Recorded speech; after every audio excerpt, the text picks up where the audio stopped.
Alright, my name is Max Gardner, and today I will be refuting Anna's argument that the negative impact of the elderly Americans living in nursing homes. So she supports this claim by arguing that America does an inadequate job in taking care of the elderly. There is a growth of aging populations in America and the baby boomer generations, and essentially a correlation between elderly populations and an increase in nursing homes, and that there's nursing home abuse. I believe the proposition is a little awkwardly stated, and therefore I understand it's a general criticism of nursing homes, but I believe it's a bit unclear as to what she supports instead of nursing homes, or what the controversy is. So her initial claim that America does an inadequate job to care for their elderly, she describes statistics that there are 21,000 nursing homes in this country, and there are 1.5 million elderly residents of nursing homes. And this is credible, true information, but I believe it simply acknowledges the existence of nursing homes and the elderly instead of describing why this care is inadequate. Some would argue that she uses this as a pretense and goes on to describe that in Japan there are far less nursing homes and far less residents.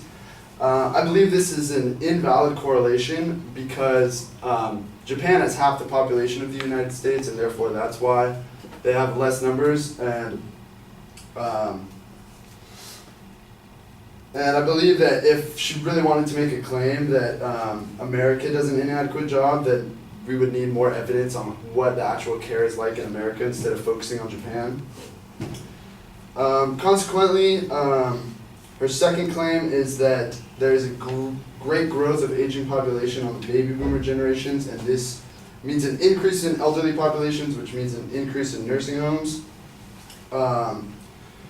So she gives a couple statements. She claims that 2/3 of the elderly population will need assistance in living, and that a report from 2013 stated that poor quality of care is prevalent in many nursing homes, and staffing levels have been cut to raise money. So there's no source for either of these statements, so I regard them as uncredible, although they may be true, and I believe they are sweeping generalizations that leave out quality institutions and the positive things that they actually do for the elderly. Then she goes on to deliver a series of projections of expected population. For example, in 2050 the population will double.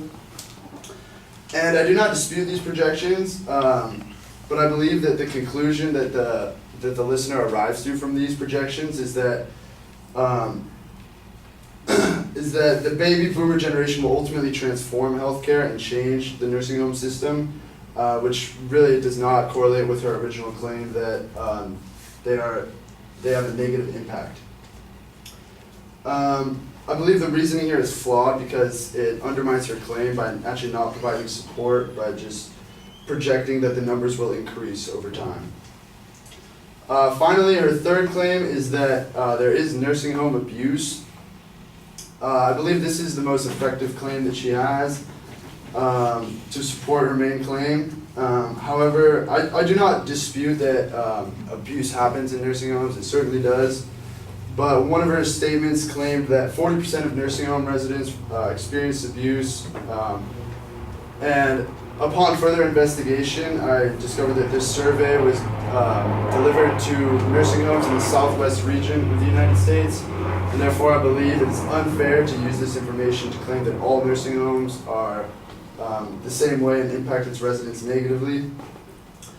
I believe one key piece of information that she left out was the purpose of nursing homes. I guess the alternative to nursing homes is that an individual would care for the elderly themselves, probably a family member. But realistically, it's kind of unideal for someone to do that, and I believe the purpose of nursing homes is to offer an alternative for individuals who are either not capable or not willing to take care of their family members, and there must be an alternative because it's not reasonable for everyone. And yeah, thank you.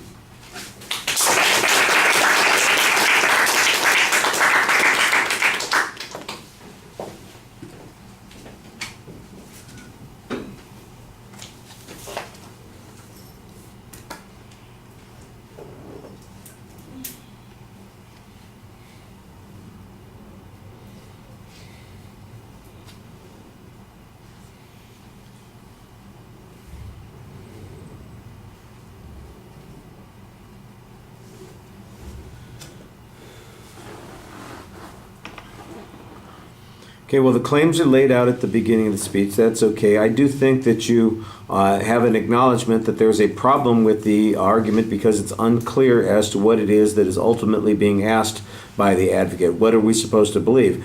And you say at several points, I'm not going to dispute that the population is increasing. I'm not going to dispute that abuse sometimes occurs. We're not going to dispute that we have X number of people in nursing homes. So the question is, what inference is the advocate drawing? And I think that that's where you need to focus a little bit more of your attention on.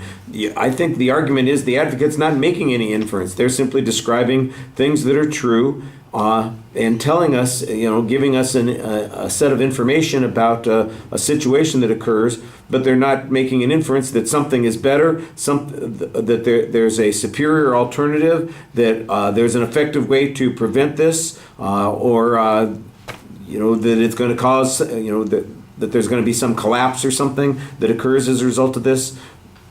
Like I said, I'm still wondering what it is the inference is on this particular subject. And I think that you kind of hint at that as a basis for your response, but it needs to be a little bit more involved.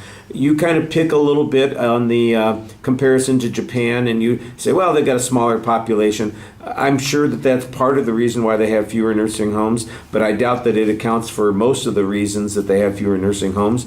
Japan has a substantially elderly population. The question then becomes, well, what is the culture in Japan? Who takes responsibility for these folks? What are their levels of disability or dementia or other problems among the aging compared to, for example, in the United States? Maybe their circumstances are different. That, I think, is something that could have been explored, and that might have given you a little bit more meat to hold on to on that part of the argument. On the future population, the second point, again, like I said, there's not really any dispute on these kinds of issues. The question is, I thought that there was an interesting point here. You said that the boomers, because of their increase in the population and because they're reaching this particular age, is going to cause an evolution or a change, a drastic change in the healthcare system. To me, this sounds like it would be your counterclaim to the arguing that says, look, all the bad things that have happened aren't going to be put up with when a larger population of people are moving into this. It's going to have to get fixed, and people are going to make, look, the baby boomers, pretty damn selfish generation. They get what they want. They've spent all the money. They, used up all the resources, that kind of stuff. What makes you think they won't make things, they won't demand the same kinds of things when they get to retirement age or, being old, that kind of stuff. And speaking as a boomer, I understand. It's one of those things. You just got to go after that stuff. So, like I said, you're kind of picking at things the same way the advocate's picking at things, but I'm not sure either of you is making much progress on an issue, and that's a little problematic. All right, thank you.